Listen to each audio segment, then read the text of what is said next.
আবার evening pick আওয়ারে Sealdah থেকে ছাড়বে 6:30 নাগাদ, এখানে পৌঁছবে 8টা নাগাদ। এই কত সিট ক্যাপাসিটি রয়েছে? ক্যাপাসিটি মোটামুটি 1126। আসুন আমরা আমাদের ট্রেন পরিষ্কার রাখার জন্য একসাথে কাজ করি। যেমন অ্যাপের মাধ্যমে আপনারা কাটতে পারেন, সেরকমভাবে এখানেও কাটতে পারবেন। ওটা রোববারের মধ্যেই ফাইনাল। এটা কি সব স্টেশনে দাঁড়াবে? না, সবসময় দাঁড়াবে না, এটা গ্যালোপিং ট্রেন হবে। যেমন শিয়ালদা থেকে বিধাননগর দাঁড়াবে, দমদম দাঁড়াবে, তারপরে নয়াটি দাঁড়াবে না, সোদপুর দাঁড়াবে, ব্যারাকপুর আছে, খড়দা আছে, কল্যাণী আছে, নয়াটি আছে। এদের দাম হচ্ছে মোটামুটি, আমরা চার্ট দেবো ভাড়ার সূচি, মোটামুটি এটা 35 টাকা থেকে চালু, আর 120 টাকা অব্দি হচ্ছে রানাঘাটের ভাড়া। আগে করে কি টিকিট কাটতে হবে না?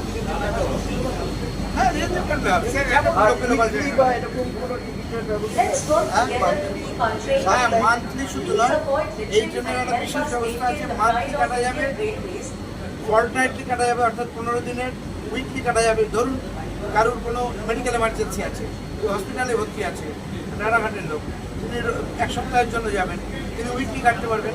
একটা প্রশ্ন স্যার, লোকাল ট্রেনে সাধারণ মানুষ যেভাবে টিকিট কাটে, সেক্ষেত্রে এইখানে সাধারণ মানুষ উঠে যেতে পারে, এবং এই টিকিট এবং লোকাল টিকিটের মধ্যে তারতম্য কি করে বিচার করবে, বা সাধারণ মানুষকে কি আমাদের যে এক্সটেন্ড কাস্টমার্স আছে, কমিউটার্স আছে, তাদের উপর পুরো ভরসা আছে।